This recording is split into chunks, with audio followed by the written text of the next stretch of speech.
Bonjour et bienvenue sur le site du podcast Histoire en série, créé et animé par Nicolas Charles et Johan Chanoir. Au programme, une analyse des séries d'hier, d'aujourd'hui et de demain par les spécialistes des questions mobilisées par nos shows préférés.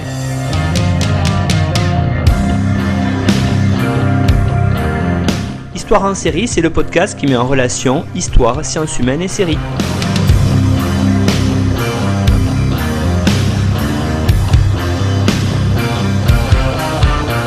Bonjour à tous, bienvenue dans Histoire en série où aujourd'hui j'ai la chance de recevoir à nouveau et avec un très très grand plaisir Claire Cornillon. Bonjour Claire.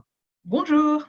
Alors Claire, je vous représente, vous étiez venue nous présenter Code Quantum dans une précédente émission. Là, vous venez nous parler aujourd'hui, on va parler de séries différentes, de vampires en tout cas. Mais avant, je vous représente, vous êtes maîtresse de conférences en littérature comparée à l'Université de Nîmes où vous co-dirigez le Master Humanité et Industrie créative. Vos recherches portent bien sûr sur les séries télévisées et en particulier sur les séries américaines diffusées sur les grands networks. Vous êtes membre du groupe GUEST, c'est-à-dire groupe universitaire d'études sur les séries télé. Vous avez bien sûr d'autres casquettes et notamment vous êtes aussi dans le comité scientifique de l'excellente revue que je recommande, dirigée par Emmanuel Taïeb, qui est la revue Saison, une revue sur les séries à parution donc semestrielle. Voilà, donc aujourd'hui, alors Claire, vous avez choisi de nous parler de vampires de la série The Originals. Alors peut-être pour commencer, pour celles et ceux qui ne la connaîtraient pas, est-ce que vous pourriez nous en faire la présentation et le pitch? Oui, tout à fait. Alors effectivement, j'ai choisi de parler de The Originals, qui est une série donc, de vampires qui se passe dans le contexte contemporain. En fait, ça parle des originels, comme le titre l'indique, c'est-à-dire de la famille de vampires qui a donné naissance à tous les autres vampires. Et donc, c'est une famille, on se concentre surtout sur des frères et sœurs, notamment donc, Niklaus, Elijah et Rebecca, qui sont des vampires qui ont 1000 ans. Et qui ont donc une longue histoire à nous raconter. Et la série se concentre sur leur vie à la Nouvelle-Orléans dans le contexte contemporain. Et donc, c'est vrai que c'est une série qui va mettre en place de la magie, des vampires, des loups-garous, et qui est aussi, et ça on en parlera, une spin-off en fait d'une autre série, The Vampire Diaries. Donc, c'est une série qui s'inscrit évidemment dans un ensemble. C'est une série qui a été créée par Julie Plec, et diffusée sur la chaîne CW pendant 5 ans. En fait, il y a eu 5 saisons. Voilà, donc c'est une série qui est vraiment intéressante pour la représentation en fait, de la figure du vampire, qui est une figure finalement très présente dans la culture contemporaine, qui est sans cesse réinventée, dont on a un grand nombre d'exemples dans des séries contemporaines. Il y a encore des nouvelles séries qui émergent, on aura bientôt la nouvelle adaptation des romans d'Anne Rice qui va justement être diffusée. Donc là, c'est une réinvention encore, une reconfiguration de ces questions de vampires dans un contexte spécifique que je vais développer au cours de l'émission.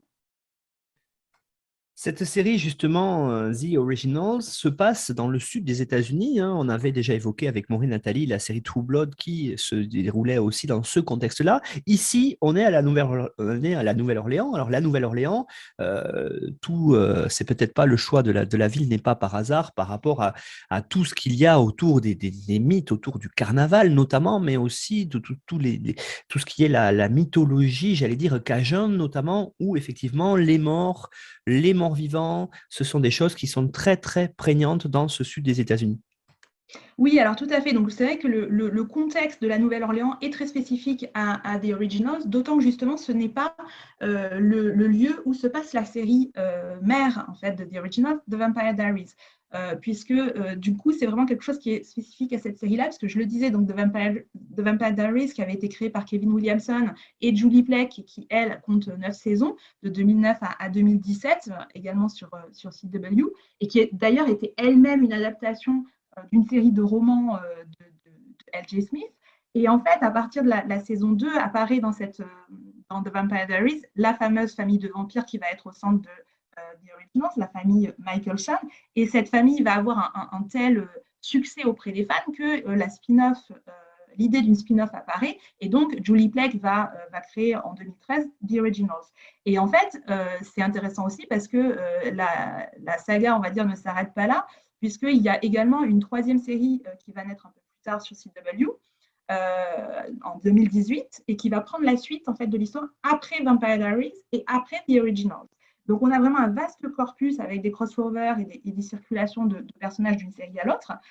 Mais chacune de ces séries a vraiment une identité en termes de ton, de sujet, d'esthétique, mais aussi justement de contexte dans le cadre, on va dire, de l'histoire américaine, qui sont très différents. Alors, The Originals, la spécificité, c'est justement que la série se passe à la Nouvelle-Orléans, donc c'est-à-dire le personnage principal, on va dire, de la série, Niklaus, revient à la Nouvelle-Orléans et donc il va se réinstaller là avec ses frères et sœurs. Or, c'est une ville qu'ils avaient en partie fondée au XVIIIe siècle et donc ils ont une longue histoire de présence dans cette ville de la Nouvelle-Orléans. Or, il est vrai que le choix de la Nouvelle-Orléans n'est pas du tout anodin, hein, puisque déjà c'est une ville qui renoue, qui résonne avec le gothique du sud des États-Unis, comme c'est-à-dire qu'on a d'autres séries qui se situent dans le sud des États-Unis, par exemple True Blood, qui explore aussi cet univers gothique. Mais je pense que quand même la référence la plus importante par rapport à la Nouvelle-Orléans, c'est bien sûr les chroniques de vampire d'Anne Rice, puisqu'on sait que la Nouvelle-Orléans, c'est vraiment la ville de cœur de Anne Rice, et c'est là où se passe une partie, en tout cas, de ces chroniques de vampires. Et c'est une ville qui est vraiment très spécifique par son histoire, par la place de son histoire justement dans l'histoire de la communauté africaine-américaine aux États-Unis, par son ampleur culturelle, de licence de jazz, du blues, et par toute sa spécificité architecturale, le Mardi Gras, les fêtes, etc. Et tout ça va être vraiment investi dans la série pour lui donner une identité et je dirais une série de problématiques qui lui sont spécifiques. En plus de ça, donc, le lien avec justement les vampires d'Anne Rice, c'est qu'on se retrouve avec des vampires qui sont quand même un type d'histoire un petit peu différente par rapport à la série originelle qui est Vampire Diaries, qui, elle, est un petit peu plus dans la lignée, on va dire, de Twilight, même si pas tout à fait le cas, mais c'était davantage une teen série où on avait une représentation de jeunes, en fait, de jeunes Américains qui sont confrontés à des vampires qui eux-mêmes ne sont pas très, très anciens. Alors que là, on a des vampires qui sont très anciens, qui ont 1000 ans, qui sont très puissants et qui ont vraiment un rôle à jouer dans la communauté mondiale des vampires et déjà qui vont avoir un rôle politique au sein de la Nouvelle-Orléans. Donc la question, en fait, des enjeux de pouvoir va être vraiment centrale dans cette série et comment en fait les communautés interagissent au sein de cette ville. Donc évidemment, il va y avoir des échos par rapport à la question de l'histoire des États-Unis. Et en plus, c'est vraiment une série qui est beaucoup plus sombre et je dirais beaucoup plus théâtralisée, beaucoup plus baroque que Vampire Diaries. Et ça aussi, ça la rapproche davantage de la tradition des chroniques d'Anne Rice. Claire Cornillon, cette série, justement, The Originals, c'est une série qui s'inscrit, vous l'avez dit, dans l'histoire, dans le temps. Hein. La question du temps était vraiment une question prégnante là-dessus parce que on est dans une véritable saga familiale. Donc, il y a vraiment la notion d'étudier les personnages dans la durée, avec notamment dans la série, dans la narration de la série, de nombreux flashbacks qui permettent de bien comprendre la psychologie, on va dire, de chaque personnage. Oui, tout à fait. Alors là aussi, c'est vraiment quelque chose. Alors, ce n'est pas quelque chose qui était absent de Vampire Diaries, hein, puisqu'on avait déjà une série de flashbacks sur la vie des deux frères vampires qui sont au centre de l'intrigue de Vampire Diaries, donc Stefan et Damon. Mais évidemment, avec The Originals, on a des vampires qui ont 1000 ans. On a eu un potentiel d'exploration de périodes historiques très très grand et ça va être vraiment structurel dans la série, puisqu'en fait, d'ailleurs, la série commence avec un premier flashback de l'arrivée donc, de la famille Michelson à la Nouvelle-Orléans au XVIIIe siècle, et ça lance, si vous voulez, la structure qui va être celle de la série, puisqu'en fait, donc la série n'est pas centrée du tout sur des enjeux romantiques, comme c'était le cas déjà c'était le cas plutôt dans Vampire Diaries, où c'était davantage une question de triangle amoureux. Original, c'est vraiment centré sur la famille, sur les liens de filiation, sur comment on construit une communauté et sur beaucoup la question de la rédemption et de comment on gère son passé, et un passé extrêmement douloureux et tragique. Ce qui fait qu'évidemment, ce rapport au passé va impliquer de revenir constamment sur ce qui s'est passé avant, pour que les spectateurs et les spectatrices comprennent pourquoi les personnages en sont là à la période contemporaine. Et donc, effectivement, on va remonter très loin. Alors, bien sûr, déjà à l'origine du moment où cette famille est devenue vampire, puisque, donc, si je résume très rapidement le début de l'intrigue, parce que c'est une intrigue et une mythologie très, très complexe qui s'étale sur de nombreuses saisons, donc c'est assez difficile à résumer, mais en gros, l'histoire de The Original, c'est qu'il y a une jeune femme qui s'appelle Esther et sa sœur qui voient leur village en Norvège décimé par les Vikings, et elle va être enlevée. Et à ce moment-là, Esther tombe amoureuse d'un Viking, donc Michael, l'épouse, et ils vont avoir 7 enfants. Et ce sont les enfants qui sont les personnages principaux de la série. Et donc, cette histoire-là, on va nous la raconter petit à petit. Et il se trouve qu'il y a déjà, à cette époque-là, un certain nombre de loups-garous. Et il va y avoir une histoire aussi avec des loups-garous. C'est-à-dire qu'un de leurs fils, Henrik, va mourir attaqué par un loup-garou. Et Esther, qui est une sorcière, transforme ses enfants et Michael, son mari, en vampires pour pouvoir les protéger. Donc, en fait, le vampirisme est vraiment une malédiction, et une malédiction familiale sur ce groupe de personnes. Et c'est ce moment crucial, en fait, de début qui va donner naissance à toutes les intrigues et toutes les tragédies qui vont se passer à partir de là pendant 1000 ans. Donc, c'est vrai qu'on retrouve cette structure familiale, un petit peu comme de famille maudite, un peu comme les Atrides, qui sont à la fois une famille très puissante, puisque les vampires originels sont beaucoup plus puissants que les autres vampires, et d'autant que Niklaus, on le découvre déjà dans The Vampire Diaries, est à la fois vampire et loup-garou, donc c'est quelqu'un d'encore plus puissant. Donc il y a cette question de personnages qui vraiment ont des pouvoirs, qui ont une puissance très grande, avec des enjeux importants, et en même temps qui sont complètement déterminés par tous les traumas qu'ils ont vécus et dont ils n'arrivent pas du tout à se sortir. Et donc, ils sont vraiment dans une conception, on va dire, une conception en boucle, on va dire, de l'histoire, où quelque part, ils revivent constamment des traumas passés. Donc, c'est pour ça que la structure, évidemment, en flashback est si essentielle dans cette série. Alors, ce n'est pas une caractéristique unique, évidemment, The Originals, parce qu'on en retrouve dans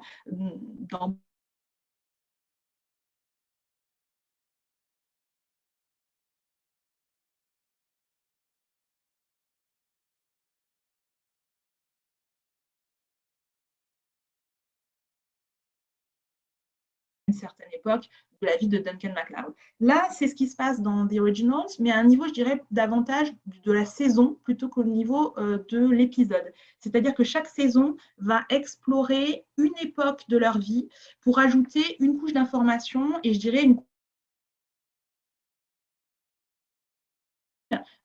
que décrit la série. Donc chaque saison a vraiment son identité, et à chaque fois on a un retour de quelque chose qui rapporte une couche de passé en fait supplémentaire, et une complexification des rapports entre les personnages.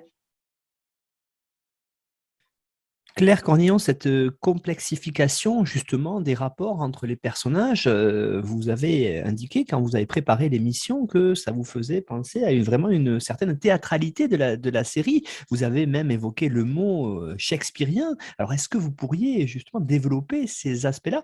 Parce qu'on l'a bien compris, cette dimension justement de saga, elle est majeure dans la série. Oui, tout à fait. Alors, ça a été analysé, cette question. Alors, d'abord parce que Julie Plec elle-même a déclaré, je crois que c'était à Comic-Con en 2013, qu'il y avait une dimension shakespearienne dans la série, donc c'est un mot qu'elle a employé. Par ailleurs, il y a des références directes à Shakespeare dans la série, quelques citations, pas beaucoup, mais quelques citations, et puis des références à Hamlet.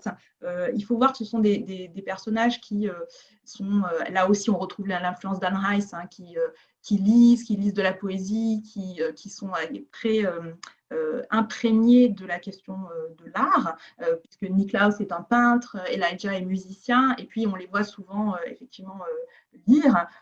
Donc tous ces éléments-là, la littérature, le théâtre et l'art en général, est une dimension très importante de la série. Donc il y a des références directes à Shakespeare. Et c'est vrai que de manière générale, on peut trouver une dimension pour voir des références un peu plus floues, on va dire, dans l'ensemble de la série et dans la manière dont sont construits les personnages, à des pièces shakespeariennes. Par exemple, il est clair qu'il y a une dimension un peu de Richard III dans Klaus, ce personnage qui est une espèce de mastermind, de criminal mastermind, qui essaye de lutter contre sa propre dimension machiavélique. Donc il y a vraiment ce personnage de méchant qui est au centre en fait de l'histoire et dont on explore la psychologie. Donc il y a un petit peu cette dimension-là. Il y a aussi le fait évidemment que Hamlet, qui est cité dans la série, est fondé sur une légende scandinave, hein, donc pas la même, puisque bien sûr, Hamlet, c'est danois, mais les Michelson viennent de Norvège, donc il y a cet imaginaire aussi de la Scandinavie. La 3e saison est fondée vraiment sur la question de la prophétie. Il y a une prophétie qui est établie, qu'on va réentendre systématiquement au sein de la saison, et donc contre laquelle les Michelson vont lutter. Donc évidemment, ça rappelle la structure de Macbeth et des sorcières qui vont évidemment prévoir l'avenir. Donc il y a toute une série de choses comme ça qui rappellent, on va dire, les pièces shakespeariennes, sans être pour autant du tout une adaptation ou des éléments précis. Mais il y a vraiment une atmosphère, on va dire, qui renvoie à cet univers shakespearien, disons, dans l'imaginaire collectif. Ce qui est sûr, c'est qu'il y a vraiment une dimension théâtrale de la série qui, là aussi, la distingue d'autres séries, et notamment des autres séries de l'univers partagé, qui est celui de Vampire Diaries, parce que les dialogues, on va dire, et la manière dont est construite la psychologie des personnages de Vampire Diaries est vraiment plus proche des teen séries très contemporaines, alors que dans The Originals, on a des héros, je dirais, romantiques, c'est-à-dire non pas au sens amoureux du terme, mais au sens vraiment du mouvement artistique, c'est-à-dire c'est des personnages hors du commun, maudits, tragiques, et ils ont une manière de parler avec un langage très soutenu, où il y a des véritables joutes verbales, et il y a aussi un excès des personnages et aussi du jeu des acteurs qui est très spécifique à The Original. C'est qu'on pourrait penser qu'il ne pourrait peut-être pas marcher en fait à la télévision, et qui en fait marche très bien parce que ça s'inscrit dans l'ensemble d'une esthétique qui fonctionne de cette façon-là, et on se détache vraiment d'une volonté seulement mimétique pour rentrer dans cet univers un peu mythique de personnages qui sont complètement, qui nous dépassent en fait, alors même qu'ils sont pris dans des émotions particulièrement humaines, mais poussées à l'excès. Je pense notamment à une des très grandes scènes de la saison 1, où dans l'épisode 16, Klaus fait le procès de sa sœur Rebecca, et il la force à avouer qu'elle a voulu à un moment sa mort à cause de tous les tourments qu'il lui a infligés. C'est une scène vraiment grandiose, tragique, où il y a à la fois la grandiloquence de la rage de Klaus, et en même temps, il y a une justesse émotionnelle du personnage qui simplement avoue qu'il veut être aimé, en fait, et il se sent seul, en fait. C'est toujours la problématique de Klaus. Donc, on a des êtres qui sont fantastiques, qui ont des pouvoirs exceptionnels, qui vont du côté de la fantasy, voilà, du fantastique, qui sont excessifs, mais qui en même temps explorent des souffrances et des sentiments qui sont vraiment ceux de tous les êtres humains, hein, le deuil, la trahison, etc., mais poussés toujours dans des conditions extrêmes. C'est ça qui donne une dimension de personnages mythiques, des structures vraiment tragiques, c'est-à-dire c'est toujours des questions de vie ou de mort, de sacrifice ultime, de très grandes souffrances, etc. Et donc, du coup, on arrive à quelque chose qui est particulièrement grandiose dans le traitement de ces personnages-là. Et là aussi, c'est pour ça qu'on retrouve quand même quelque chose qui est beaucoup plus proche, encore une fois, d'Anne Rice que de personnages de vampires contemporains, où on a eu tendance parfois à disons, supprimer ce qui faisait la spécificité en fait, du vampire, et à le rendre de plus en plus proche du spectateur ou de la spectatrice. Là, bien sûr, on comprend ces personnages, mais en même temps, ils ont quelque chose qui vraiment les sépare de nous, quoi. Ils vivent une autre vie. Et donc ça, c'est je crois, quelque chose qui est vraiment spécifique à The Originals. Et puis, vous avez évoqué tout à l'heure une question essentielle, la dimension du passé. Cette question du passé-là, elle est fondamentale, vous l'avez dit, par rapport aux notions de flashback, parce que le passé ressurgit quelque part à la figure des personnages. Et donc, à travers ça, on peut évoquer la question du trauma, hein, qui est quand même centrale ici aussi dans la série The Originals. Oui, alors tout à fait. D'ailleurs, c'est pas étonnant qu'un des personnages est une des seuls personnages humaines parce que la plupart des personnages principaux, comme je l'ai dit, sont vraiment des personnages surnaturels. Mais il y a le personnage de Camille, qui, elle, est humaine et qui est par ailleurs une psychologue, enfin, en tout cas, qui fait des études de psychologie. Donc, ce n'est pas étonnant parce que justement, elle va servir de psy, en fait, aux autres personnages et elle met les mots, elle met des mots, en fait, sur les structures psychologiques des personnages et notamment sur leur trauma. Donc, c'est dire à quel point cette question-là est même vraiment explicite dans la série. Et effectivement, c'est lié à cette structure de passé refoulé qui fait surface dans le présent et auquel les personnages finalement n'arrivent pas à échapper parce que chaque saison, plus ou moins, amène son lot de révélations sur des trahisons, sur des violences qui ont eu lieu dans un passé lointain et qui ont en fait influencé la vie des personnages jusqu'à aujourd'hui. Et d'ailleurs, les personnages disent toujours, par exemple, ils ont été extrêmement maltraités par leurs parents et ils disent toujours « they ruined me », ils nous ont ruinés en fait, ils nous ont détruits. Et donc il y a vraiment cette idée de la ruine de ce qui reste de leur vie à cause en fait de tout le passé. Ce sont des vestiges en fait de tout ce qui s'est passé avant. Et donc, on va creuser de plus en plus les traumas originaux. Donc, évidemment, la base, le trauma originel, je l'ai dit, c'est cette maltraitance des parents des Michelson. Esther, donc, qui a transformé ses enfants en vampires, et aussi qui a essayé de nier la part de loup-garou de Klaus, puisqu'en fait, Klaus est issu d'une infidélité d'Esther avec l'alpha d'un clan de loup-garou qui vivait près de chez eux. Et donc, du coup, il y a cette figure du bâtard qui est vraiment très centrale dans la psychologie de Klaus, qui est un archétype, évidemment, qu'on retrouve dans beaucoup d'autres récits. Et du coup, ces deux traumatismes, c'est-à-dire d'avoir été transformés en monstres, en fait, par leurs propres parents, et puis d'avoir été rejetés pour la nature, leur propre nature, donc, sur laquelle ils ne pouvaient rien faire, c'est vraiment ça qui fonde le fonctionnement des personnages. Et contre ça, ils vont poser une dynamique qui est celle du lien entre les frères et sœurs. Puisque le mantra en fait, de la série, c'est « Always and Forever », lié évidemment à la notion d'immortalité de ces personnages. C'est le fait que, du coup, c'est notamment Elijah, Klaus et Rebecca, donc les trois personnages principaux, se soutiennent, quoi qu'il arrive, contre tout, en fait, et d'abord contre leurs parents. Donc, on a vraiment cette question d'une sorte de crime originel qui vient hanter les personnages, mais au fur et à mesure des saisons, nous découvrons de nouveaux personnages qui, justement, du fait qu'on est dans un récit fantastique, sont souvent des personnages soit immortels ou soit qui peuvent revivre d'une manière ou d'une autre, ressusciter, etc. Donc, c'est-à-dire que ce n'est pas simplement les souvenirs qui viennent hanter les personnages, mais bien les personnages eux-mêmes qui reviennent et qui, donc, du coup, remettent sur la scène des traumas très anciens. Donc, c'est le cas, par exemple, du personnage de Dahlia, qui est la sœur d'Esther, qui va revenir dans la première partie de la série, et qui donc ramène avec elle son point de vue sur les événements qui se sont produits il y a 1000 ans. Et c'est le cas de toute une série de personnages qui arrivent à un moment et qui racontent leur propre histoire en connexion avec celle des Michelson. Et on découvre en fait même les trahisons qui ont eu lieu entre les frères et sœurs, etc. Donc il y a toujours une couche supplémentaire de drame.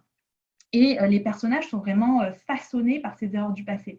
Mais ce qui me paraît aussi très intéressant, c'est que la structure temporelle de la série, elle est non seulement fondée sur cette question du trauma, mais aussi sur le rapport au futur. Puisque, en fait, The Originals commence lorsque Klaus découvre qu'il avait eu une aventure une nuit avec une jeune loup-garou, Hayley, et il découvre qu'elle est enceinte. Et en fait, l'itinéraire de la fille de Klaus et de Hayley, Hope, dont le nom évidemment n'est pas du tout anodin, hein, c'est-à-dire qu'elle représente par ce qu'elle est, par son existence même, l'espoir des personnages et donc justement une possibilité d'avenir, de regarder vers l'avenir plutôt que de regarder vers le passé, en fait. Hein, c'est ça la structure de la série. Donc du coup, cette question de la tension entre être pris finalement dans les problèmes du passé et essayer de regarder vers l'avenir est vraiment central dans la série. Or, il y a un élément temporel dont je n'ai pas encore parlé, qui est vraiment caractéristique aussi de The Originals et de Vampire Diaries, c'est que les deux séries vont évoluer en parallèle en termes de chronologie. Or, il y a deux moments avec une très grande ellipse. Il y a 5 ans entre la saison 3 et la saison 4 et 7 ans entre la saison 4 et la saison 5. Ce qui va permettre en fait de voir la fille de Klaus et de Hayley Hope grandir et donc du coup de poser un certain nombre de problématiques par rapport à cette nouvelle génération et ça va amener évidemment à la série suivante Legacies, hein, comme son titre l'indique. Et donc la question de la fille de Klaus et de Hayley, Hope, c'est cette idée de l'avenir. Est-ce qu'il y a un avenir possible? Est-ce qu'il y a une possibilité de rédemption? Est-ce qu'il y a une possibilité de sortir des violences du passé? Et c'est une réponse évidemment ambiguë parce que à la fois Hope est justement un espoir parce qu'elle dépasse les conflits entre les communautés, puisque Hope, c'est extrêmement à expliquer, mais en gros, Hope est à la fois sorcière, à la fois loup-garou et à la fois vampire. Donc le fait qu'elle ait toutes ces caractéristiques, elle permet en fait d'unir les différentes communautés. Mais en même temps, elle-même, en tant que fille évidemment de Klaus et de Hayley, elle a subi elle-même d'autres traumatismes et donc elle n'échappe pas vraiment à ce cycle en fait de violence. Elle-même va devoir assumer son statut et vivre un certain nombre de choses qui sont difficiles à vivre. Donc il y a vraiment un rapport au temps comme ça dans une perspective téléologique et qui est très centrale dans la série sur cette question à la fois du passé et de la construction éventuelle d'un avenir pour des personnages qui finalement sont à la fois immortels, mais en même temps qui sont constamment confrontés à la mort et à la possibilité en fait que ça s'arrête là en fait, parce que justement comme ils sont toujours dans des conflits de pouvoir très importants, ils sont toujours dans des grandes guerres entre les loups-garous, les vampires, etc. Ils pourraient en fait disparaître constamment. Et qu'est-ce qu'ils laisseraient et voilà. Donc il y a cette question aussi de la filiation et de ce qui se passe après dans le futur. Vous évoquiez à l'instant, Claire Cornillon, la question des jeux de pouvoir. C'est intéressant parce que, vous l'avez dit, c'est au cœur de la série, avec aussi l'idée très intéressante que vous avez évoquée de la place des humains, donc, et aussi de la place de l'hybridité entre le statut de vampire et de l'humanité. Ça nous permet de nous poser aussi, nous, en tant que spectateurs, un certain nombre de questions très intéressantes, métaphysiques, justement, sur la place de chacun dans une société. Donc, effectivement, un des enjeux de la série, c'est cette question de la cohabitation de diverses factions au sein de la Nouvelle-Orléans, donc les humains, les loups-garous, les sorciers et les vampires, qui sont une image fantastique, on va dire, bien sûr, des conflits raciaux et de l'histoire des États-Unis. Mais il est difficile de dire de manière nette à quel groupe représente, on va dire, quelle communauté. Il y a des ambiguïtés par rapport à ça. Il y a une série d'articles qui ont été écrits sur ces questions-là et parfois les interprétations justement des collègues divergent en fait justement là, sur ces points-là. Et c'est vrai qu'en fonction des saisons et de ce qu'on regarde, c'est pas forcément facile d'établir une corrélation nette. Ce qui est sûr, c'est que la série pointe vers cette histoire très complexe et très violente des États-Unis et la présente comme justement une histoire avec des violences qu'on a refoulées et qu'il faut peut-être justement remettre en avant pour pouvoir les gérer. Donc il y a non seulement cette question-là, des rapports entre les communautés à la Nouvelle-Orléans, mais c'est aussi représenté par cette question des reconfigurations des identités qui est vraiment centrale, puisque les personnages peuvent partir avec une première identité, mais ensuite, il y a des formes justement d'hybridation. Je l'ai dit, Klaus est un vampire et un loup-garou. Hayley devient elle-même, qui était loup-garou, devient elle-même vampire, et Hope, leur fille, est une elle possède toutes ces identités à la fois, elle est aussi sorcière en plus. Donc les catégories ne sont pas étanches, il y a une reconfiguration constante. Il y a aussi une figure qui est très importante dans la série, qui est la figure du changement de corps via la magie. Donc là aussi, on a une reconfiguration constante des identités, parce que changer de corps, parfois, ça amène à changer de statut. On passe de vampire à sorcier, par exemple. Donc, tous ces éléments-là montrent une espèce d'identité quand même mouvante qui va venir interroger les personnages et interroger leur certitude aussi. Donc la question du pouvoir, de la transmission du pouvoir, elle passe par ces reconfigurations constantes, notamment par les personnages féminins qui sont parfois sous-estimés au départ des intrigues et qui petit à petit, par leur résilience et par tout ce qu'elles vont vivre, vont s'imposer et imposer d'autres modes de fonctionnement en fait dans le rapport entre ces différentes communautés.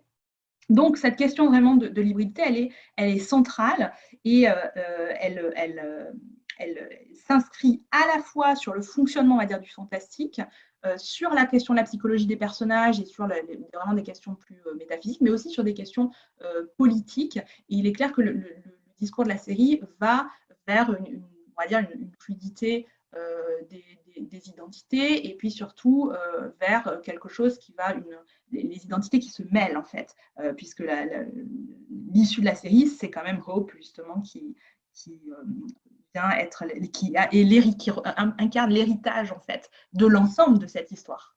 Voilà. En conclusion, Claire, alors qu'est-ce qu'ils doivent retenir nos auditeurs et nos auditrices finalement sur cette série The Originals? Eh bien, je dirais que ce que je trouve vraiment intéressant de cette série The Originals, c'est l'intensité en fait de cette série. C'est une série qui est très prenante émotionnellement, qui est une grande histoire, c'est un grand mélodrame. Et je trouve que c'est une manière de revisiter dans un contexte contemporain les histoires de vampires de manière vraiment très intéressante en mêlant différents héritages justement sur cette question-là du vampire et en faisant quelque chose qui est à la fois spécifique et en même temps pris dans une intertextualité. Donc c'est, je crois, une série très intéressante qui n'est pas forcément facile justement à interpréter, notamment sur ces questions de positionnement idéologique, mais qui est très riche dans le foisonnement de l'histoire, qui a un côté très baroque, qui je trouve très intéressant et qui vraiment était très inattendu par rapport à The Vampire Diaries. C'est-à-dire qu'en ayant vu The Vampire Diaries, on ne s'imagine pas qu'avec ce même univers, on pourrait avoir quelque chose qui ressemble à The Originals. Et je trouve que c'est très intéressant aussi dans le fonctionnement sériel de qu'est-ce qu'on peut faire avec une spin-off, comment on peut réinventer en fait d'autres structures à partir du même imaginaire et des mêmes bases mythologiques. Et je trouve que The Originals fait vraiment quelque chose de très très intéressant à partir de l'univers de The Vampire Diaries.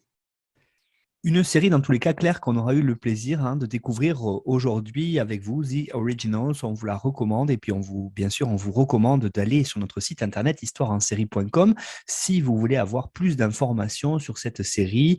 Claire a fourni, comme tous les intervenants et intervenantes de l'émission, une bibliographie détaillée qui vous permettra de vous documenter sur les différentes thématiques liées à cette série. Donc, histoireensérie.com à la page de l'émission. Vraiment, Claire, comme toujours, merci beaucoup d'être intervenue dans cette émission. Et puis, on va pas trop spoiler, mais on se retrouvera bientôt, en tout cas, pour parler de vos travaux avec vos collègues de l'Université de Nîmes autour de votre excellent master fiction. Et Histoire en série diffusera une partie des travaux de cette année universitaire 2021-2022. Merci Claire, à vous en tout cas. Et puis à bientôt, j'espère. Merci beaucoup, à bientôt.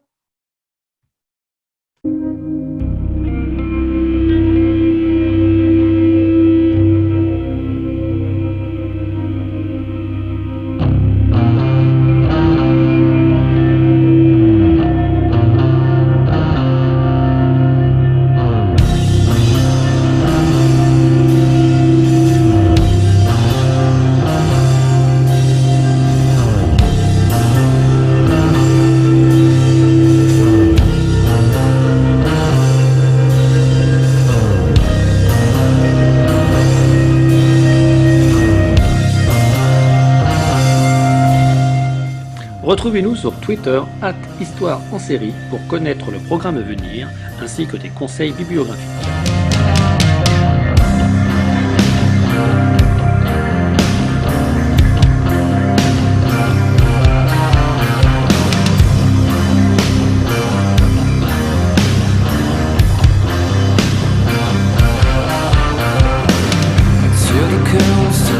patience. Your travel latches to clear. Such a beautiful blood.